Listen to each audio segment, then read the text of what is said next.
your eyes for a minute, close your eyes for a second.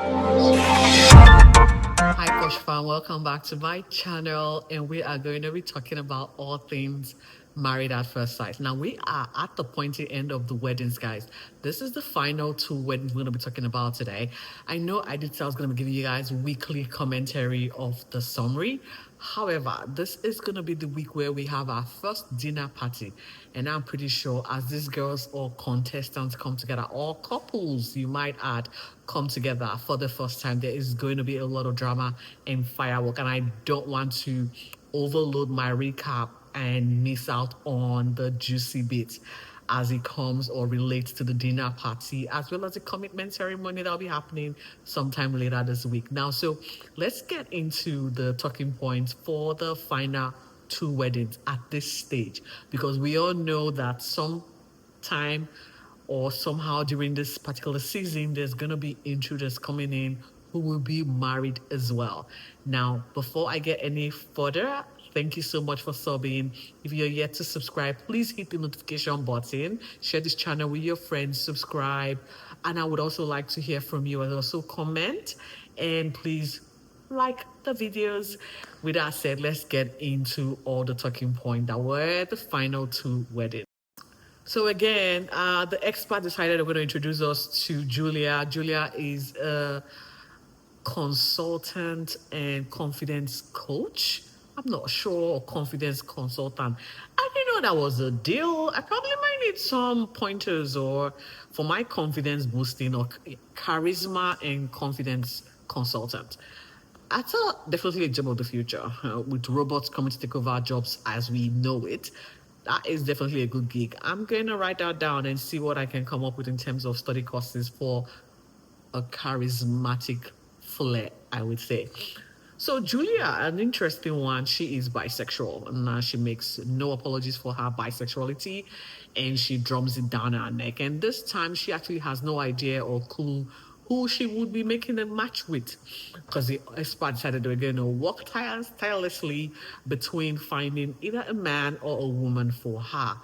And yes, she ended up getting a man. And we meet Grayson. Grayson, not sure what he does now, but he seems the part.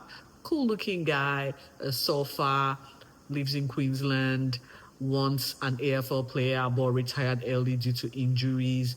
He seems, a well-rounded guy. Is here for love. Now they all coming for love. Julia, I'm a bit skeptical because with the way she's carrying herself, she seems more about promoting her charismatic brand than anything else, and also telling us she is a lover of everything and everyone. No judgment here. So they meet right at the altar. Again, it was a surprise for Julia. Again, they seemed like a perfect match. Julia was happy. Grayson's got a piercing blue eyes. And let's just say we got down to the nitty-gritty, okay? Because for some reason, Grayson's friend wanted to know a little bit more about Julia and what was going to be a deal breaker for her. And Julia quickly said, well, I'm bisexual, and if that isn't what you are into or you're not open-minded, then this relationship is not going to work because I am bisexual. Okay, so, and this is where it caught me off guard, because we all know you're bisexual. Now you've been hitched with a man, so that clearly puts you a little bit away from the market or the dating pool. Your eye shouldn't be anywhere else, right? Because you found someone regardless of the sex. So the way she sounded, it felt like she was still going to be looking out for something that is not here yet. So I am pretty going to be watching out for Julia, because she might be stirring the pot when it comes to relationship and meeting new people, expressing feelings for more than one person. Who knows?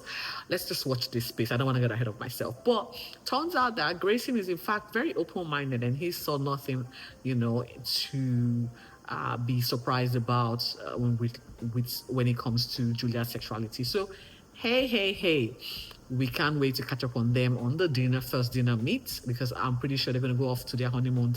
We might get a few highlights from that, but this particular matchup seems very good on paper, guys. Now we move on from Julia and Grayson to the next matchup. This two particular matchup is very relatable because they're both immigrant from Eastern Europe, I would say. One is from Lithuania, the other is from Croatia. Guys, if I'm wrong, come on the comment section and tell me, and I will be happy to correct this. And yeah, Stella is a very feisty Lithuanian girl. You know, she moved to Australia when she was 23, which is quite courageous of her, coming by yourself without a family, without knowing anything, and just winging it on your own. So I would say she has got a lot of strength to her, a lot of resilience, and a lot of self-confidence, because it takes a lot of guts to be able to move your life as a young woman, I would say. Now, Stella is looking for love in the right places, and who better way to help her than the experts?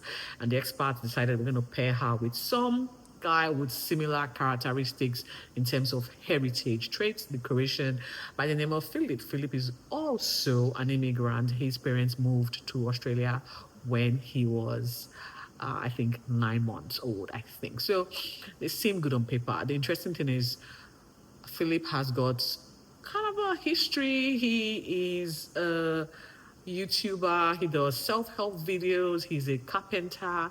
Seems grounded. Seems very into himself. Seems very caring and outgoing.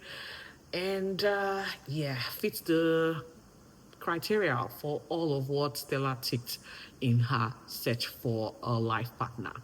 And it was very quickly they met on the altar, but I would say everything seemed to be going in sunshine and rainbows, okay? Until we met Joe. Joe is Stella's friend. And if this guy flings up one more red flag again, I'm going to rise up a whole red banner, because he was very critical of Philip. And we're going to get to all of the critics. And there's Layla. Layla is also Stella's friend. She feels she reads people's energy and was very critical of Philip. Now, how did this whole critic and hysterics come about? Apparently, Philip gave in his vows, he talked about his career as a YouTuber and as a carpenter and all of the strength that has come from that, and the fact that he has let go of some party lifestyle when he was younger. And so he is a better man from that.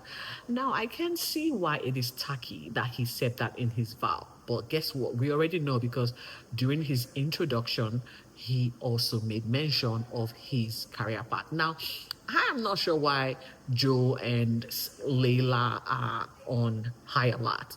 This show is about self-promotion, and I feel like Layla and Joe are also self-promoting themselves.